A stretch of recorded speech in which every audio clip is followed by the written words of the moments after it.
Does anyone have immediate reactions to some of the points that we just saw and heard? Just very brief question. It's the last point of your slide. Why only indication of open access to rivers, lakes, forests, without even etc.? It means that, for example, seashores are not included into the areas of free public access.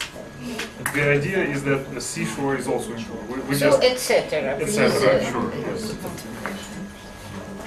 Thank you. Okay. Any other immediate comments? No, I have just one before we ask Howard to give us also a quick review. First of all, we have a newcomer. Hello. Hi. Can you please introduce yourself? I'm Alexander Kaliberda. I'm working for AgriInvest project as Deputy Chief of Party. This is a new USAID funded project. Okay, thank you. So I just wanted to point out one interesting thing that came from, just to me, from the presentation, and that was ICPS, and thanks to their methodology, we always, for all of these papers that they're producing in the coming months, we will know the cost of non-reform. But it was an interesting, and it's a very important point, because we know how much we lose if we don't change things. But it was very interesting in Ivor's point that however there's commitment and it's going to happen, the reform is going to happen, there is no budget allocation to it. So we don't know how much the reform would cost. And that's, I find it an inherent controversy when discussing the topic, and no reforms are free. And it would be very interesting, maybe in your later interventions, whether you have any sort of estimates there. Absolutely. Howard, can you give us just those fantastic points you gave the I'll try to be as fast as I can. Sasha Kaliberda is a former World Bank economist. He worked on land issues. He's been involved in this a long, long time. We're lucky to have him now at AID on a project that's a sister project of mine. Since he missed your presentation, I'm going to talk, but he knows much, much more than I do, okay? But let me be as absolutely fast and brief as I can. First of all, Igor, thanks. That was great. We see a slightly different set of issues from the ones you've identified, all of which are correct. But this is how we've looked at it. We have some lawyers, Pavlo Kulinich, sorry, who sits on these committees of drafting and has been involved in both the cadastral law and the land market law draft. And Pavlo is a longtime AID and land reform expert in this country. He keeps coming back from these committee meetings and saying, I'm extremely disturbed because of the way this is being drafted.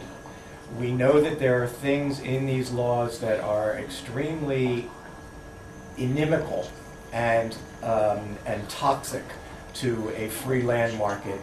And even though the experts there talk about them and say you need to take them out, all we hear is that it's coming from above.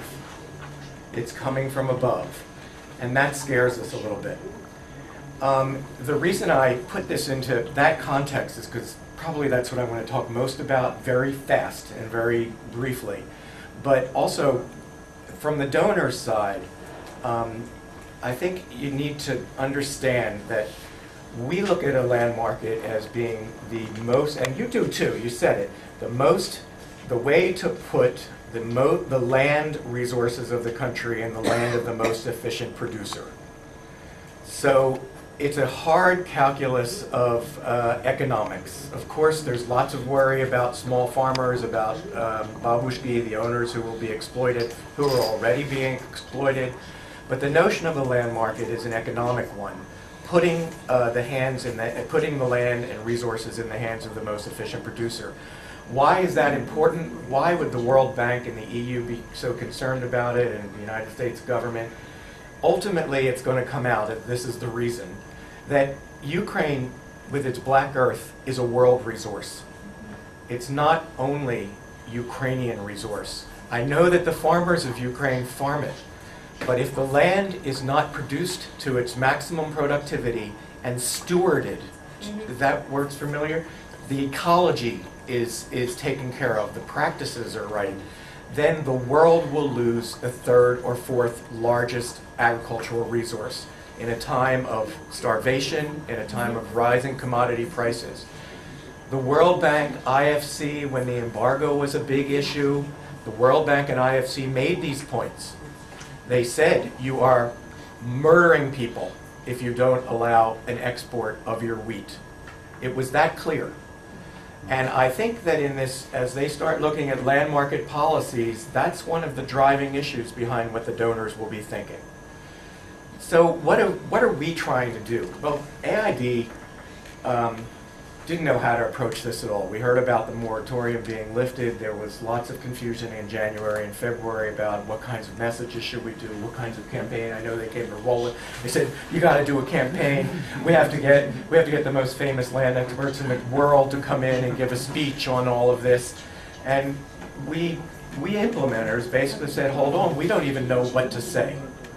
So we began to look at who we have working. We have some lawyers working in these national, very high-level committees. But we didn't have anyone actually doing the research like you guys have done. So we've hired one consultant. It's called Landesa. I saw a reference in your paper to RDI, Rural Development Institute. I don't know, was that a local one that's called itself RDI? Or was that an international? Rural Development Institute. That's a previous name for... I know, for Landesa, but in this paper you've mentioned someone named RDI, and I don't know whether that's local or...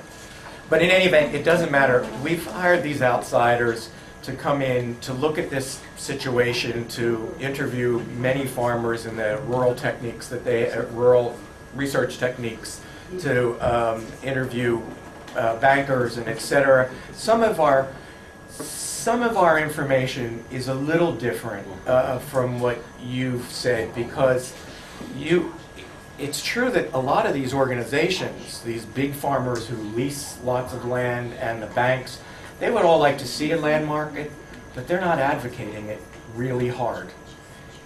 That's why it sort of surprised us back in January when all of a sudden this was announced by the government. Yanukovych said it will be done in 3 weeks, it then will be done in 3 months, and now he's still pushing for things to get done in a period of time that is extremely quick.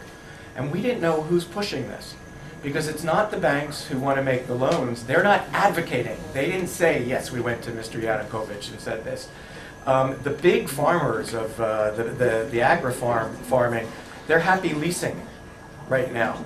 They make a fortune, and they're happy. So they would like land reform, but they're not the advocates. So we began to become concerned. Who's really pushing this? Whose agenda is it to push it right now? And what we've begun to fear, but we have some purpose for it, is that, again, it's that very high level up there in this government that's looking at land reform as a way to do mass prive of agriculture, mass privatization of agriculture. In other words, a group of people is behind this, and it's very well thought out. Actually, we don't like it, but it's very well calculated to put the land in the hands of those people. Okay? I'm sorry to talk so frankly. I really am. It's not pleasant for me to do this. And I get in trouble for it a lot, but I think we're all friends. Okay. Yes, we're all friends, and we appreciate the honesty at this round table. So what we've found is, in this law, there are a couple extremely troublesome pieces of ideas. And one of them is, I tease Roland, but one of them is the question of a land fund that will have government-owned land fund that will have preemptive right on any sale of land to take that land.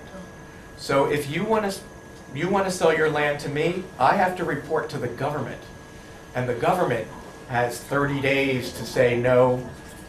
I want to buy that land. The government doesn't have any money. Who really wants to buy that land? What are the deals that are going to happen behind that? And what we've been somewhat, so that concerns us, and the World Bank will all come out against that. Every donor will have to say that is a killer. Yeah, and it's a Hungarian example. Right, that's why I'm I the bad guy. The bad guy is Roland, who's Hungarian, because the way that they put together the best practices to justify this is they went to Hungary. Among all of the countries in the world, they chose Hungary, which has a land fund, and 30% of the agricultural land and I guess public land in Hungary is owned by the state. And its agriculture, sorry to say, is down here. Why would they choose Hungary as opposed to Brazil, which has one of the highest productivity rates in the world? Why? And we've seen this, and you've seen it too. In drafting legislation, sometimes the governments here use the worst case examples of the world, call them international practice, in order to defend their positions. We think that that's what's going on. So we think that while this looks like it's a great opportunity, there must be a land market. There's no question. You're completely right. There must be all kinds of public education, just what you're saying. We think that these guys don't want that to happen, and they have a reason.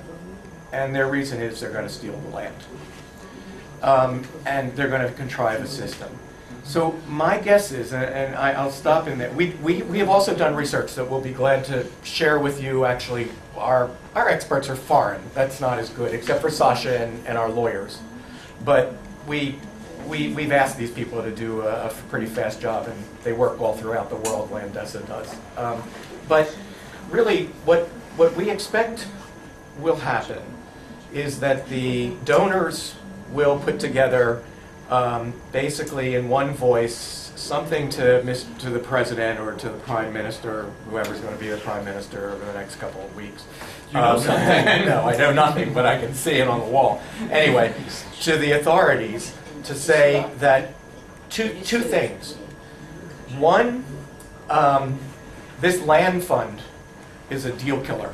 It is not a market. It does not do the things that a market is supposed to do, and the donors will be against it. There will be other aspects that the donors will want researched much harder, such as caps on land, the land staying in the hands only of individuals, not of corporations. Who's that setting up for what? We don't know. Все понятно. Извините, просто. Okay. Yeah. And then I think they're going to also say what you've now said. And this is where we all can agree. This is not an overnight process. This is not something that Mr. Yanukovych can say in 3 months we're going to have these laws put into place, and by 2012, January 1st, we're going to have a land market and the moratorium is going to be lifted. That plays into hands that we don't want to see played to, and also that will have a tremendously chaotic effect on this market. It will kill small owners and small farmers, some of the most productive farmers.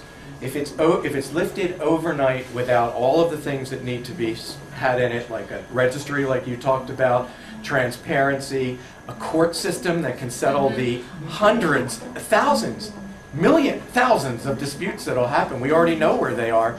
We can already see how land has been registered and then re-registered, and it's the same land, even in the current registration system. We can also see how plots of land that someone owns are actually, when you do a satellite picture of them, are in the middle of the sea. That's going to be a dispute. You know, someone who thinks he owns land and they say, oh, here it is in the middle of the Azovsky Moria, that's going to be an issue. There needs to be some system of dispute resolution that is not corrupt. That needs to be worked on. Also, small farmers can't get credit. And when I talk about small, I'm talking about 10,000 hectares. These aren't small by any means in Europe, but 10,000, 1,000 hectares, 5,000. These are big farms by European standards. But here here, you know, it's amazing, Slava Boga, they're small, but nevertheless, they need to be able to have credit. The government needs to think about this. What is going to allow these people to be active participants, because they're extremely high productive farmers, still active productive farmers, and what kinds of credit will they have, to operate themselves and be able to exist in this market. So there are many, many things that really have to come way before this moratorium is fully lifted and operable. You can lift the moratorium today and say it's lifted, but these are the things that have to happen first. And maybe what we hope is that the donors, some of whom have money and some of them are paupers, like Andy, will at least ask the government, let us help you set up a schedule, a program, an orderly system of solving these problems, and so that you don't get so far ahead of yourself that all we're talking about is robbing the earth, and not incidentally robbing the world of this incredibly valuable resource. So our vector's a little different, as you see, but I think we're moving in the same direction, and we do see the first fight as this law, which is not good, and it's a contrivance. It's an instrument for some sinister or nefarious intentions, I think, on the part of people that we don't know. Mm-hmm. Thank you, Howard. Can I just summarize? You had three main messages about the land fund being the killer, right? A couple other issues too, but the land fund being an absolute killer. And you said that the donors will somehow go to the administration and deliver the following messages. Yes. And that was the land fund is a killer. Then two, it's going to be a long process. It's not an overnight process. Because it requires a whole set of issues to be solved first. A program to really either solve them or have them in the works so that when it is lifted, then you're ready. Then you've got something to go with. You don't start these issues once there's a chaotic free land market that people are being exploited in. Some of the issues are quite hard. Okay. Well, these messages are important for us too, because we will be also looking at what messages civil society should and could bring, and I would very much like to hear some of the civil society representatives around the table. Oh, good. Okay, first there, and then then the lady, and then Ukrainian Land Union. Если бы кто-то мне помог перевести, я бы Я бы хотел поделиться парой новостей по поводу только что сказанного. Первое, по поводу закона о рынке земель. Закон о рынке земель завтра будет последний раз вынесен на рассмотрение рабочей группы, в четверг на рассмотрение комитета при Верховном Совете и немедленно будет внесен в парламент. То есть это может состояться либо в конце этой недели в пятницу, либо в начале следующей недели. Все понимают, да? Конечно, к сожалению.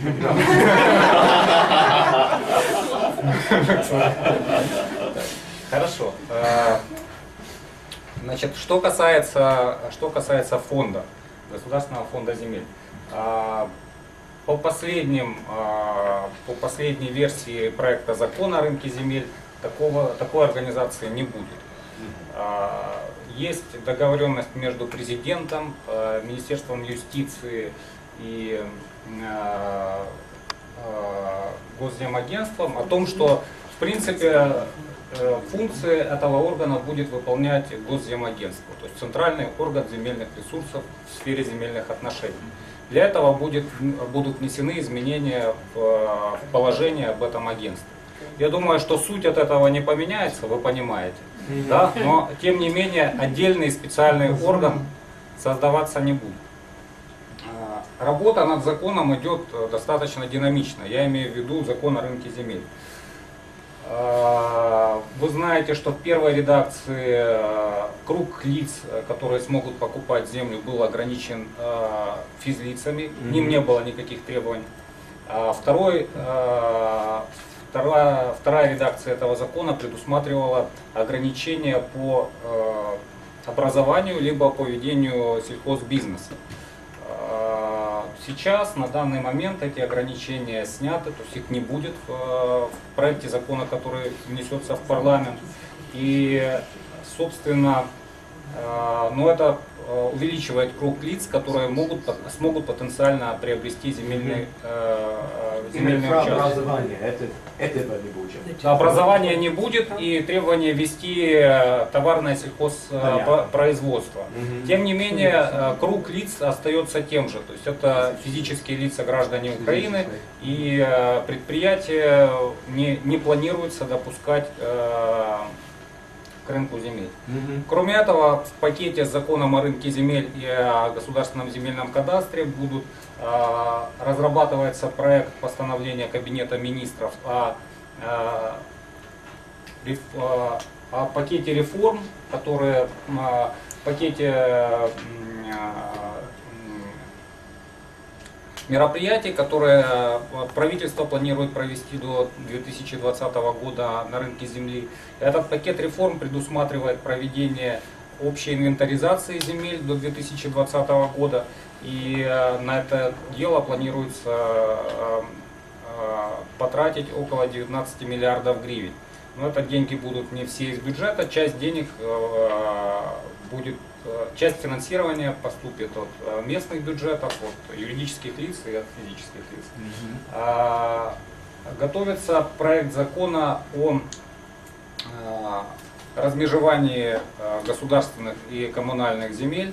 Вы знаете, что у нас этот закон есть, но он не работает, поэтому предполагается, что размежевание будет практически единомоментным. И старый проект закона предполагал, что порядка 2,4 миллиардов гривен нужно затратить на процесс размежевания. Новым законом предполагается, что эта сумма будет снижена до 650 миллионов. И этот процесс должен быть закончен до 1 января 2015 года. На 1 января те земли, которые не будут размежеваны, они поступят в распоряжение государства. Кроме того, снят вопрос о принятии закона о консолидации земель. Вы знаете, что Госземагентство разрабатывало долго этот закон и продвигало его. Сейчас требования этого закона, точнее основные его положения, будут включены отдельными графами в закон о рынке земель. К сожалению, мы не видели последней редакции закона, и сайт Госземагентства сейчас не работает, нас это очень беспокоит. Тем не менее, мы постараемся получить эту редакцию, опубликовать ее, как только она пройдет последнее обсуждение в рабочей группе. И, собственно говоря, конечно, с законом о рынке земель нужно работать. По мнению правительства, этот закон после того, как внесется то ли в конце этой недели, то ли на следующей неделе, должен быть принят, по крайней мере, в первой редакции в течение этой сессии. Что касается закона о государственном земельном кадастре, то ожидается, что во втором чтении он тоже будет принят буквально до середины июля. Ну, это основные моменты, они были озвучены в ходе нашего круглого стола, который состоялся 3 июня. Эти все вопросы были озвучены Николаем Никифоровичем Калюжным, заместителем председателя Госземагентства. И, кстати, мероприятие проводилось при поддержке Линка и при поддержке Правовой Украины. Это проекты USAID. Мы благодарны за помощь и готовы работать над этими. Спасибо. У меня, может быть, я не совсем понял. Я понимаю, что фонда не будет. Это значит отдельного органа. Но все равно удержком земли будет функции фонда. Именно они могут мешать. Да, пожалуйста. В принципе, мы для того, чтобы сказать, какие функции будут у Госземагентства, надо увидеть последнюю редакцию закона. К сожалению, во-первых, он очень быстро меняется, во-вторых, видимо, не очень хочет, так сказать, власть делиться этими изменениями с обществом. Да. Поэтому мы выхватываем только, знаете, какие-то моменты, когда вот что-то произошло, и тут вдруг раз мы узнаем, что фонда на самом деле не будет, по крайней мере не планируется. Ну, надеемся, что увидим этот проект закона, еще успеем до первого чтения, ну, хотя бы свое мнение депутатам высказать.